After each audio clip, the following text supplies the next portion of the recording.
नमस्कार। प्रादेशिक समाचार के साथ मैं पूनम किरकेट्टा। पहले मुख्य समाचार। प्रधानमंत्री नरेंद्र मोदी ने जनता की सेवा का अवसर देने के लिए भाजपा कार्यकर्ताओं को दिया धन्यवाद। न्यायाधीश सुभाष चंद्र ने झारखंड उच्च न्यायालय के 20वें न्यायाधीश के रूप में शपथ ली। मुख्य न्यायाधीश डॉ रवि रंजन ने दिलाई शपथ। मुख्यमंत्री हेमंत सोरेन साहिबगंज के जैप 9 ग्राउंड में 502 प्रशिक्षु जवानों के पासिंग आउट परेड की सलामी ली। और दक्षिण पश्चिम मानसून कल पूरे देश से हुआ विदा। मौसम विभाग के अनुसार राज्य में ठंड बढ़ने के संकेत। और अब समाचारों से पहले जरूरी संदेश। देश ने कोविड टीकाकरण अभियान के अंतर्गत 100 करोड़ टीका लगाने का लक्ष्य हासिल कर इतिहास रचा है। इस महत्वपूर्ण कार्य में योगदान करने वाले चिकित्सकों, नर्सों और अन्य स्वास्थ्य कर्मियों का आकाशवाणी अभिनंदन करता है। इसके साथ ही हम आपको सतर्क भी करना चाहते हैं कि कोविड अभी समाप्त नहीं हुआ है। आप सभी से हमारी अपील है कि यथाशीघ्र दोनों टीके लगवाएं और अन्य लोगों को भी टीके लगवाने के लिए प्रेरित करें। त्योहारों के समय कृपया इन 3 आसान उपायों का पालन अवश्य करें। मास्क पहनें, 2 गज की सुरक्षित दूरी बनाए रखें, हाथ और चेहरा साफ रखें। प्रधानमंत्री नरेंद्र मोदी ने कहा है कि केंद्र और विभिन्न राज्यों में भाजपा को सेवा करने का अवसर उसके पार्टी कार्यकर्ताओं की महत्वपूर्ण भूमिका के कारण मिला है। श्री मोदी ने ट्वीट संदेश में कहा कि पार्टी कार्यकर्ताओं की पीढ़ियों ने अपना जीवन पार्टी और राष्ट्र निर्माण में समर्पित किया है।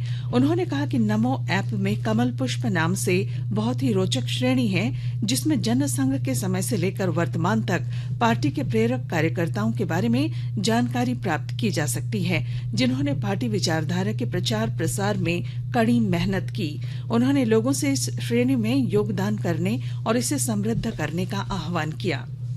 न्यायाधीश सुभाष चंद्र ने आज झारखंड उच्च न्यायालय के 20वें न्यायाधीश के रूप में शपथ ली।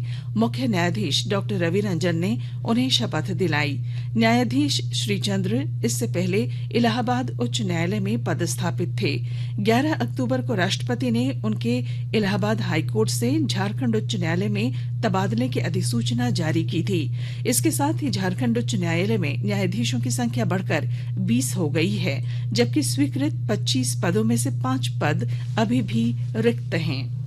देश में अब तक 102 करोड़ 96 लाख से अधिक कोविड रोधी टीके लगाए जा चुके हैं। स्वास्थ्य मंत्रालय ने बताया कि कोविड से स्वस्थ होने की दर बढ़कर 98.1% हो गई है। स्वास्थ्य मंत्रालय ने बताया कि कल 58,87,000 से अधिक टीके लगाए गए। कोविड से संबंधित कोई भी जानकारी और मार्गदर्शन के लिए आप राष्ट्रीय हेल्पलाइन नंबर 011-2397-8046 और 1075 पर संपर्क करें।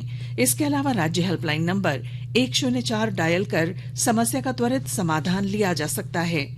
महिला और बाल विकास मंत्रालय की चाइल्ड हेल्पलाइन है 1098। वरिष्ठ नागरिकों के लिए सामाजिक न्याय और अधिकारिता मंत्रालय की हेल्पलाइन 14567।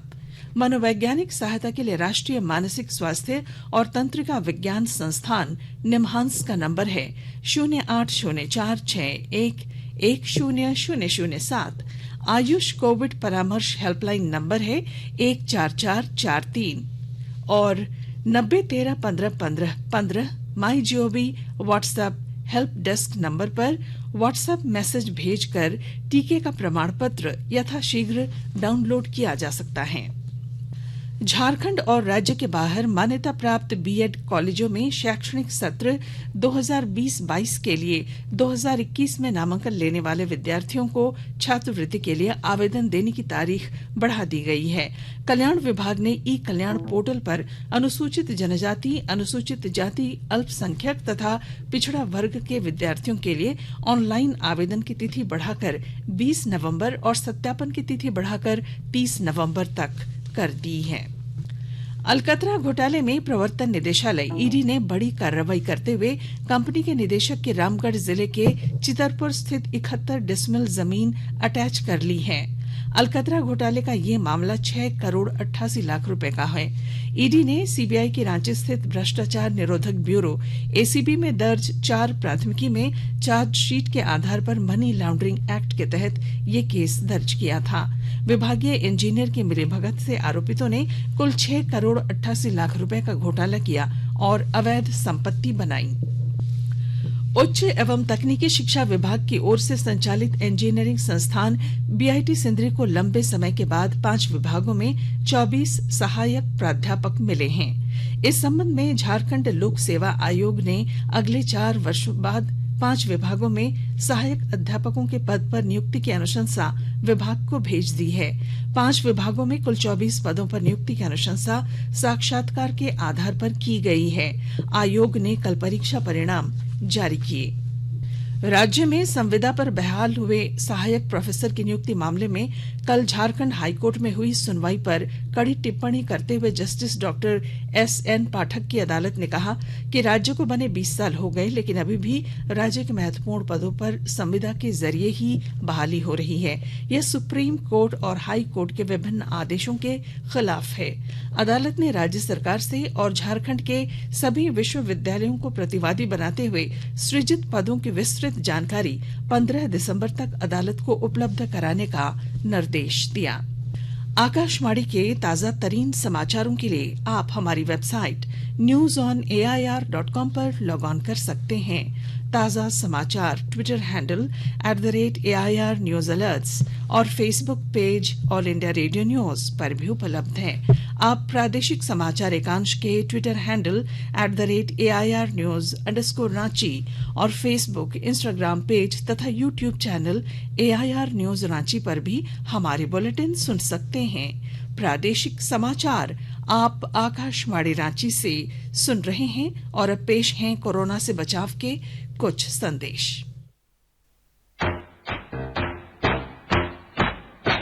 चलो मिलकर एक शुरुआत करें, चलो एक फैसला आज करें, मास्क नहीं तो टोकेंगे, कोरोना को रोकेंगे। चलो एक वादा करते हैं, चलो कुछ वादा करते हैं, मास्क नहीं तो टोकेंगे, कोरोना को रोकेंगे। भारत सरकार द्वारा जनहित में जारी। कोविड-19 से बचाव और सुरक्षित रहने के 3 उपाय। मास्क लगाएं, 2 गज दूरी है जरूरी, सुरक्षित दूरी रखें, हाथ और मुंह साफ रखें। प्रादेशिक समाचार में आपका फिर स्वागत है। मुख्यमंत्री हेमंत सोरेन साहिबगंज के जैप 9 ग्राउंड में 502 प्रशिक्षु जवानों के पासिंग आउट परेड की उन्होंने सलामी ली। राज्य के पुलिस महानिदेशक नीरज सिन्हा भी इस कार्यक्रम में उपस्थित थे। मुख्यमंत्री हेमंत सोरेन ने कल गोड्डा में जनहित योजनाओं के शिलान्यास के दौरान कहा कि विधवा पेंशन के लिए राशन कार्ड की आवश्यकता नहीं होगी। उन्होंने कहा कि जो विधवा असहाय हैं उन्हें सरकार द्वारा पेंशन उपलब्ध कराई जाएगी। श्री सोरेन ने कल गोड्डा में 3,450 लाख रुपए से अधिक योजनाओं का उद्घाटन किया और 2,600 लाख रुपए की लागत से संचालित होने वाली योजनाओं का शिलान्यास किया। मुख्यमंत्री ने कहा कि सरकार यह वर्ष नियुक्ति वर्ष के रूप में मना रही है। विभिन्न विभागों द्वारा नियमावली तैयार की जा रही है जिससे जल्द से जल्द सभी विभागों में रिक्त पद भरे जा सकें। देश के 75वें स्वाधीनता दिवस समारोहों के उपलक्ष्य में आजादी का अमृत महोत्सव के अंतर्गत प्रादेशिक समाचार एकांश आकाशवाणी रांची द्वारा स्वाधीनता संग्राम और उसके गौरवशाली इतिहास पर 18 अगस्त से साप्ताहिक अमृत महोत्सव क्विज का शुभारंभ किया गया है। सेंट्रल कोलफील्ड्स लिमिटेड और mission blue foundation Amrit Mahotsav quiz में आकाशवाणी समाचार रांची के साथ सहयोगी के रूप में शामिल हैं। आजादी के 75 वर्षों का पर्व अमृत महोत्सव प्रत्येक बुधवार शाम 7 बजे प्रसारित होने वाले प्रादेशिक समाचार के दौरान पूछे गए प्रश्न का सही उत्तर देने वाले प्रथम 10 प्रतिभागियों में से लकी ड्रॉ द्वारा चुना हुआ एक प्रतिभागी इनाम का हकदार होगा। इसके लिए सुनते रहें आकाशवाणी रांची का प्रसारण।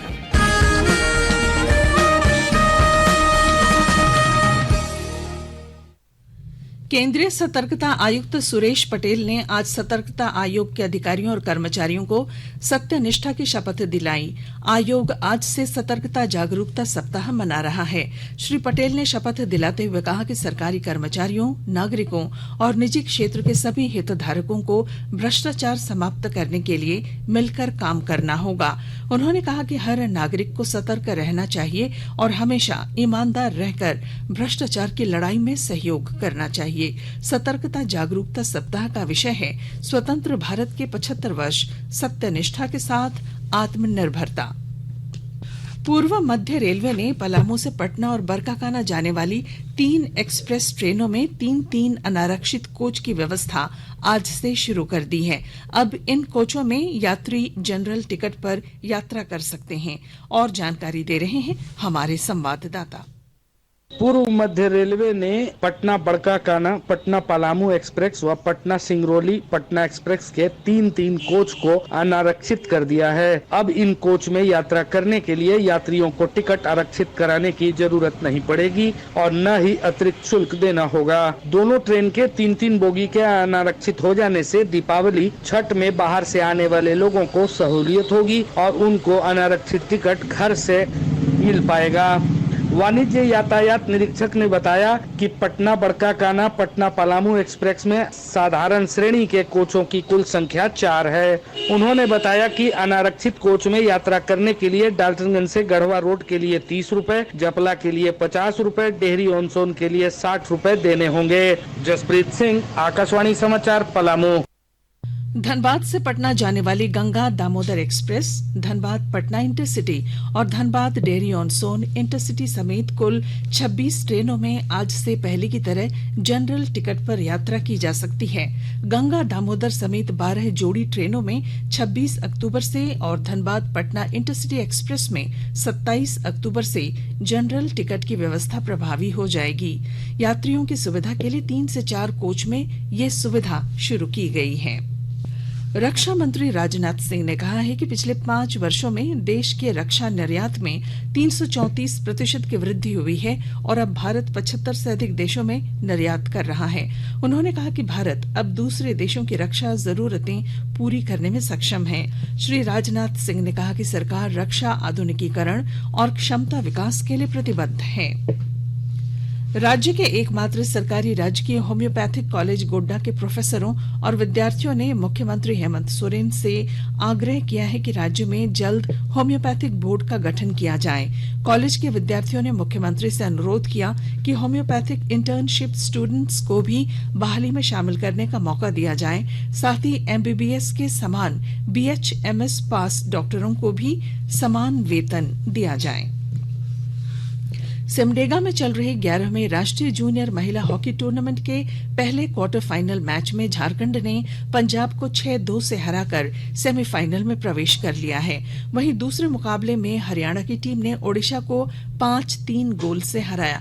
हॉकी प्रतियोगिता के सभी लीग स्टेज मैच कल समाप्त हो गए। आज से नॉकआउट मुकाबले शुरू हो चुके हैं। क्वार्टर फाइनल में पहुंची झारखंड, हरियाणा, आंध्र प्रदेश, उत्तर प्रदेश, महाराष्ट्र, चंडीगढ़, ओडिशा और पंजाब की टीमें अपने अपने मैच खेल रही हैं। दक्षिण पश्चिम मानसून कल पूरे देश से विदा हो गया। मौसम विभाग के अनुसार वर्ष 1975 के बाद मानसून 7वीं बार सर्वाधिक देर से लौटा है। मौसम विभाग के महानिदेशक मृत्युंजय महापात्र ने आकाशवाणी को बताया कि देश में दक्षिण पश्चिम मानसून के दौरान जून से सितंबर महीने तक सामान्य वर्षा हुई।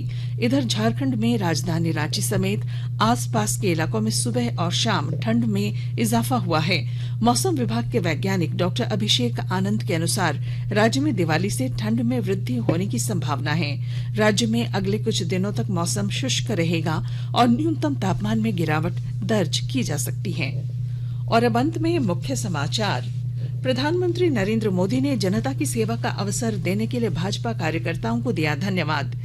न्यायाधीश सुभाष चंद्र ने झारखंड उच्च न्यायालय के 20वें न्यायाधीश के रूप में शपथ ली। मुख्य न्यायाधीश डॉक्टर रवि रंजन ने दिलाई शपथ। मुख्यमंत्री हेमंत सोरेन साहेबगंज के जैप 9 ग्राउंड में 502 प्रशिक्षु जवानों के पासिंग आउट परेड की उन्होंने ली सलामी और दक्षिण पश्चिम मानसून कल पूरे देश से हुआ विदा। मौसम विभाग के अनुसार राज्य में ठंड बढ़ने के संकेत। और इसके साथ ही आकाशवाणी रांची से प्रादेशिक समाचार का ये बुलेटिन समाप्त हुआ। नमस्कार। घर में रहिए, सुरक्षित रहिए और सुनते रहिए आकाशवाणी।